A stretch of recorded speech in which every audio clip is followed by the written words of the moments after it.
Hey everybody, Roll with West, day 2, coming at you talking about when it's not enough. And I say that as a question is what I impose that as.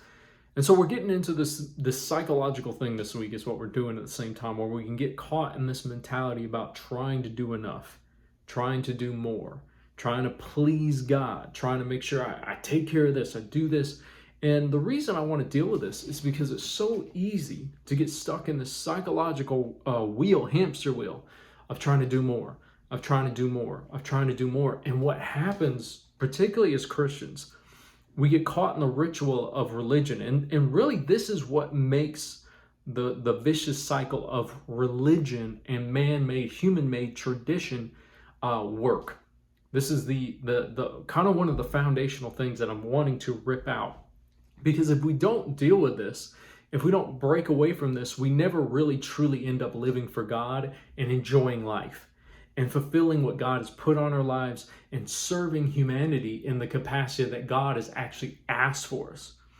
What I'm trying to get is to break away. We teach this thing that God is so obsessed with us pleasing Him and appeasing Him, may be the better word that I look for, that we never actually do the things that God has asked us to do. And so it's always trying to this thing of doing more. And whenever you get caught in the cycle of I'm not doing enough, I need to do more, I'm not doing enough, you start governing your life that way, your actions start going that way, you get caught in the cycle of fear. As we talked about yesterday, what is that fear? That fear of avoiding punishment. And God doesn't want us living on this mindset that all I'm doing now is everything in my Christianity is to avoid punishment. When we live that way, if all we're doing is doing it to avoid punishment, man, in an element, it can be self-centered is what it starts doing, because now you're serving people and you're helping people out just to avoid punishment. And that taints the whole transaction when God's not asking that from us.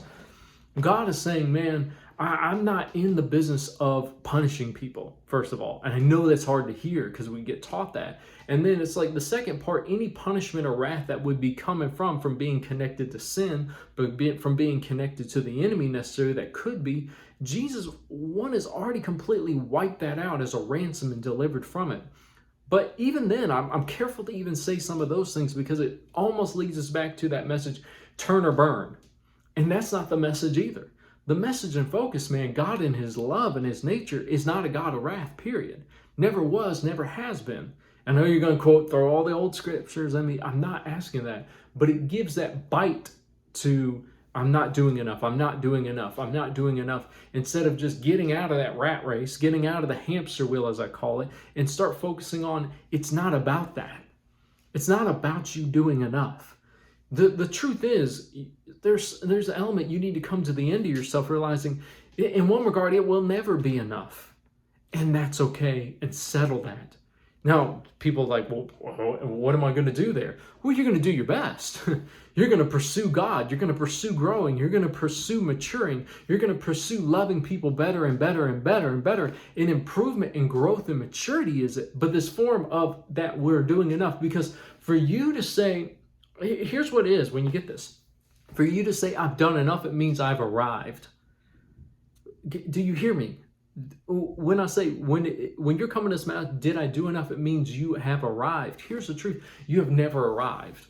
Because when you arrive, you get complacent, actually. You stop. It's like, have I done enough for my wife today, for example, in that relationship? No.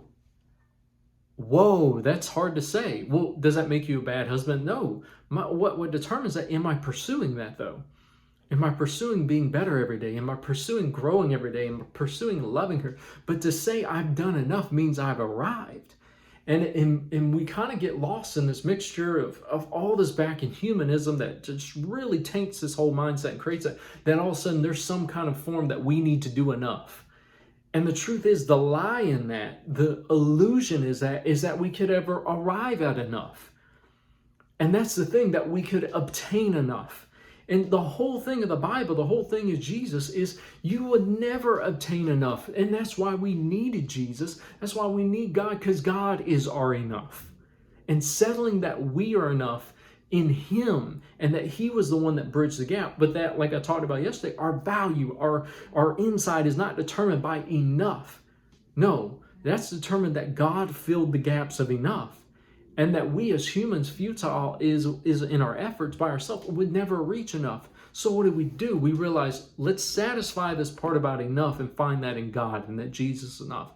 And then from there, our focus is to grow, to mature, did every day we work towards growing more in this light of God and understanding Him and His love and treating people better? Did I move the marker every day? Did I pursue it every day? Whether I nailed it every day, whether I hit it every day is not relevant as much as am I pursuing it?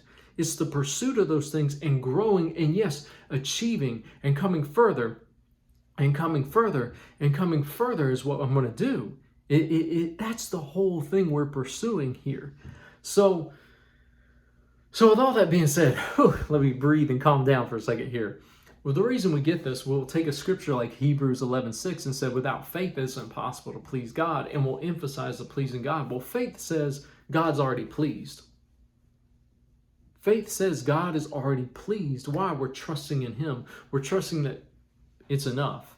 We're trusting that our standing with God is already in place and it's enough already. That Jesus was the enough. That Jesus is our enough, that Jesus filled the gaps or we couldn't get right with God. Because all these things I'm talking about getting this week, when we talk about relationships, when we talk about doing enough, it starts with this place. The reason I'm starting it starts with our relationship with God and flows everywhere else. So why 1 John 4:19 we read yesterday, we love others because He loved us.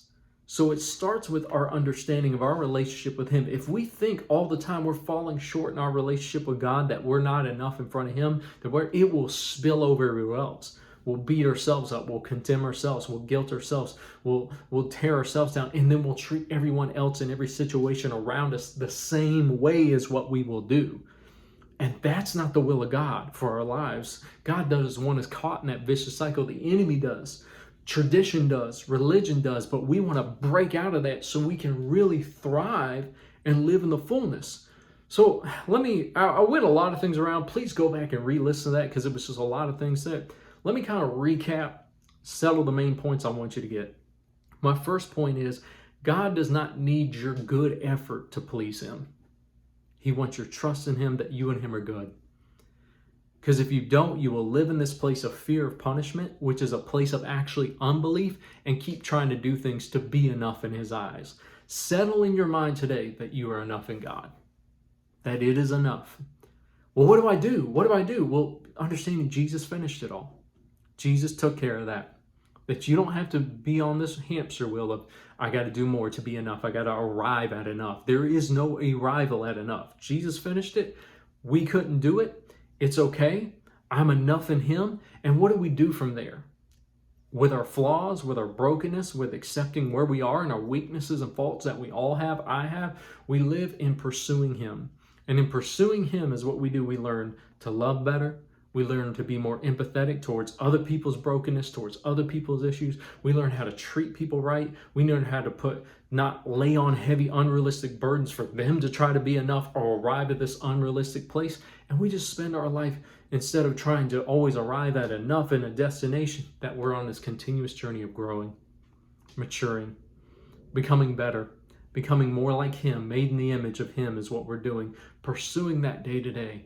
Loving God from that capacity by loving people. That's what we do.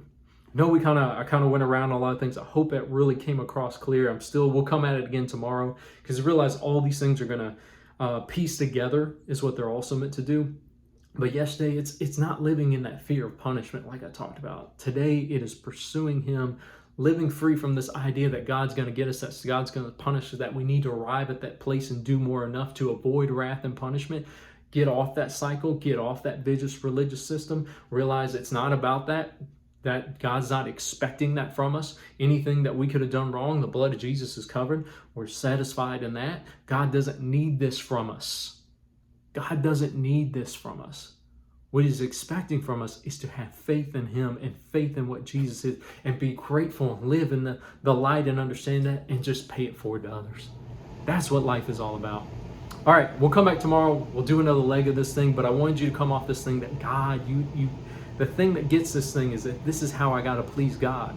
I hope you hear that more than anything, that somehow you got to be enough to make God happy and satisfied. Get off that. Live free from that and just live in the light of his love and let that love reflect on you and bounce onto others. And we'll come back tomorrow with another leg. Have a great day, everybody, and I'll catch you tomorrow.